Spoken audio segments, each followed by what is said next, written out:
Good morning, friends. I am your mentor Rakesh Seth for the micro class on the topic of employee retention strategies to ensure minimal attrition as an HR in an organization.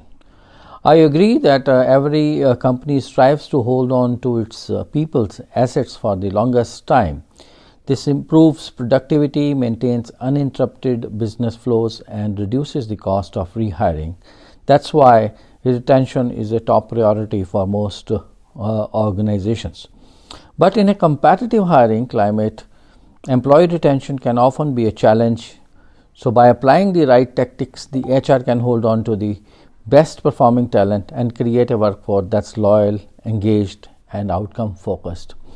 So I agree on this point that every company wants to hold on to its best people, but yet people decides to leave the organizations maybe voluntarily or involuntarily. But the company having invested time and resources hiring and training the employees, the manager wants to make sure that the person stays.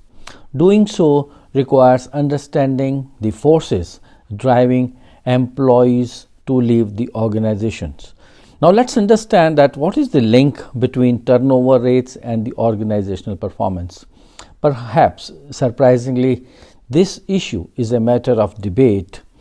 Although it would seem obvious that firing an incompetent employee would be a positive, the problem is that what might be a positive in individual cases becomes a negative when the employer repeatedly loses employees. One study concludes that all turnover, voluntary or involuntary, is associated with reduced organizational performance. The researchers say organizations must recognize that when turnover rates rise, their workforce and financial performance are at risk.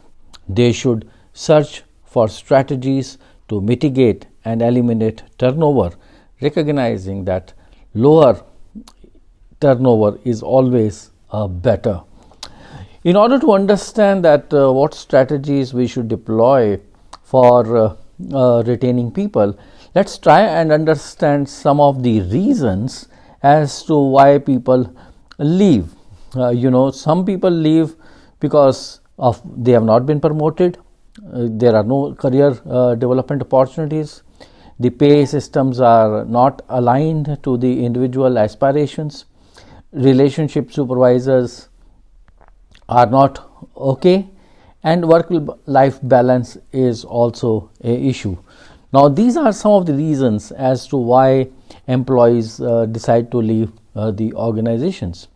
Now let's look at what comprehensive approach the organizations can deploy to retain its employees. After having identified the issues, they can certainly look at some of the factors that are responsible for the turnover of employees or the compensations. They should try and address the compensation factors. They should be very careful while selecting people, because it is said that retention starts up front with the selection and hiring of the right employees, and selections refers not just to the workers but also to choosing the right supervisors.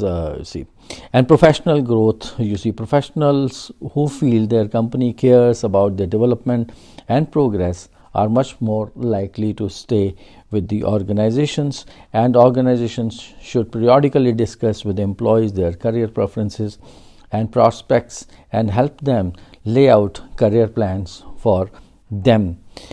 Meaningful work and ownership goals are also equally important. People can't do their jobs if they don't know what to do or what their goals are. Therefore, retaining employees requires making it clear what your expectations are regarding their performance and what their responsibilities are. Another point is of promoting workplace life balance. In one survey conducted by Robert Half and Career Builder, workers identified flexible work arrangements and telecommuting as the two most benefits that would encourage them to choose one job or the another. Another point is use high performance work systems. High performance HR practices reduce employee turnover.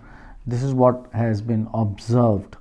Then also use data analytics. Through the data analytics, you can also find out that the people who are likely to leave the organizations through their behaviors and through their conversations with their colleagues about their future plans. Another one which you can use is the making counter offers. Of course, the house is divided on this point. Some feel that if a very good employee is leaving, company should make a counter offers, but other feels that if you make a counter offers to one person, it affects the morale of the other people. So therefore, a counter offers is as a strategy for retaining people. House is divided, but it all depends on how important that competencies or skills are from your organization's point of view. So you can make a point based on that. Thank you.